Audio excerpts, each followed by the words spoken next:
Avril 86. Alors que la centrale nucléaire de Tchernobyl vient d'exploser, celle de Forsmark au nord de Stockholm détecte une variation anormale de radioactivité.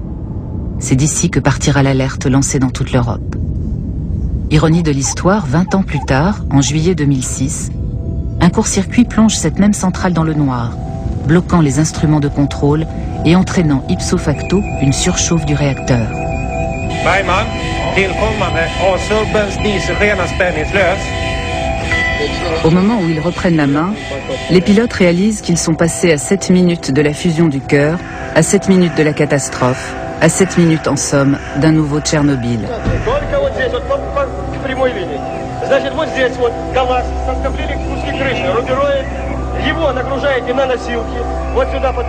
Tchernobyl, un choc pour l'Europe des années 90. Une Europe qui du coup ralentit sa course au nucléaire, interrompt des projets, reconvertit des sites, comme celui de Kalkar transformé en parc d'attractions.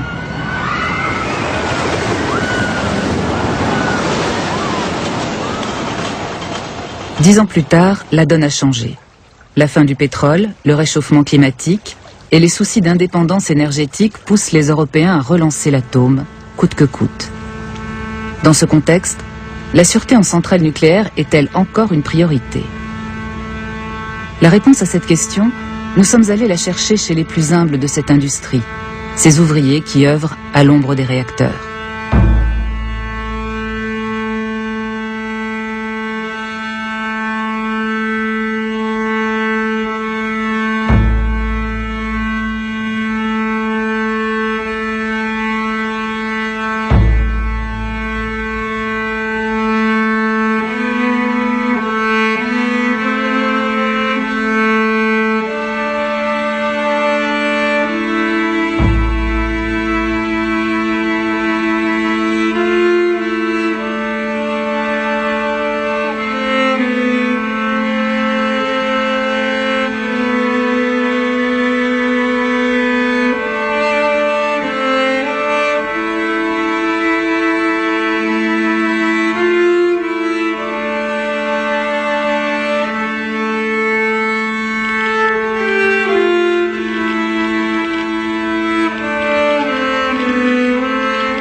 « 440.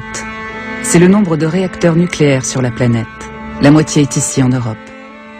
Avec 58 réacteurs répartis sur 18 sites, la France est le seul pays à n'avoir jamais douté du nucléaire. Elle est aujourd'hui le fer de lance de cette industrie qui est devenue un élément capital de son économie, sa fierté. Quand il y a eu le choc pétrolier en 1973 et qu'il a été décidé de faire du nucléaire, on ne connaissait rien, personne, il y avait que des jeunes. Et on s'est tous mis au niveau très rapidement, parce qu'on avait le dos au mur, quoi. On était obligés d'y aller, et on y est tous allés avec la fleur entre les dents, parce que c'était une grande épopée. Tout le monde dit, vraiment c'est formidable, ces gens d'EDF qui ont su construire les centrales en question. Le deuxième tour de force est au moins aussi grand, et les gens n'en rendent pas compte, c'est de transformer des anciens conducteurs de centrales thermiques à charbon ou à fioul, et des étudiants en chair de centrale, et ça a marché. Mais l'atome ne s'est pas imposé sans heurts. On était soumis à des attaques extrêmement puissantes. Les épouses de nos ingénieurs dans les régions nucléaires recevaient des petits cercueils dans leur boîte aux lettres le matin, ce qui n'est pas agréable. Dans les réunions d'information que nous faisions pour expliquer aux populations ce qui allait se passer, il y avait des troupes de choc, les gens en barre de fer, comme on voit dans les manifestations, pour nous empêcher de parler. C'était vraiment la guerre. Le directeur d'équipement, qui était plus spécialement visé, avait transformé sa maison de banlieue en château fort. Il y avait autour de sa villa un couloir parcouru par des chiens pour se protéger. On circulait en voiture blindée. Et en 1977, mon appartement était plastiqué durement. D'ailleurs, on était dedans, c'est un miracle qu'on s'en sortit. C'était la guerre, les gens ne se rendent pas compte.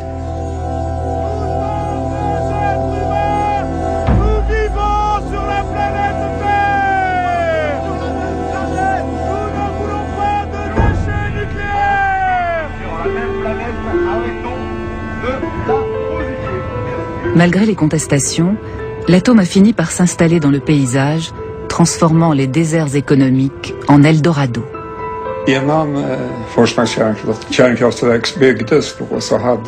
Avant la construction de la centrale de Forsmark, le plus gros employeur de la commune était Sandvik Steel. L'implantation de la centrale nucléaire a donc représenté véritablement une aubaine. Pendant la phase de construction, c'était le lieu de travail le plus important d'Europe. Plus de 2500 personnes y travaillaient. C'était un peu l'ambiance de la rue vers l'or.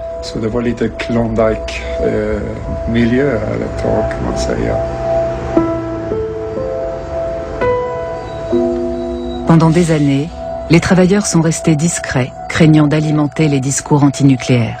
La centrale, je l'ai montée pièce par pièce. Si tu veux, t'en connais tout. J'ai vécu avec des années et moi, franchement, j'avais besoin, le matin, quand j'allais prendre mon car, j'avais besoin de traverser la salle des machines pour sentir un petit peu de la même façon que... Avant même de traverser la salle des machines, quand tu regardais les tours. Quand je partais du Teil, que j'arrivais à Rochemort, je commençais à regarder les tours qui fumaient, celles qui fumaient pas. Ouais. Et là, si ça fumait pas, je me disais, ah, oula, moi, je les vois de chez moi. La tranchée par terre, je vais arriver, tu vois, ça te mettait en condition sur le boulot. Les gens aimaient leur boulot, aimaient leur machine, étaient là dans un but, c'est de faire tourner la machine. Et puis que tout le monde soit content, quoi. Que ça tourne, qu'il n'y ait pas de problème. Je veux dire, voilà, quoi. Après, sorti de là, tu sortais le soir de ton boulot, tout allait bien, t'étais content, quoi. Moi, je pensais que les clôtures, elles étaient faites pour empêcher les gens d'aller vers les sites pour faire des conneries. Et aujourd'hui, je m'aperçois que les clôtures sont faites pour ne pas qu'on regarde la misère à l'intérieur, pour empêcher de regarder la misère à l'intérieur. Peu d'images nous parviennent de la centrale. Aussi ces travailleurs ont-ils fini par devenir invisibles. Aussi invisibles que la radioactivité qu'ils côtoient. Voilà, c'est ici qu'on pilote une centrale nucléaire, qui est une des installations les plus puissantes au monde. On est souvent impressionné par le nombre de boutons, de lumière, de commutateurs qu'on peut y trouver. Et donc, a priori, on peut se demander comment est-ce possible de connaître tout ça.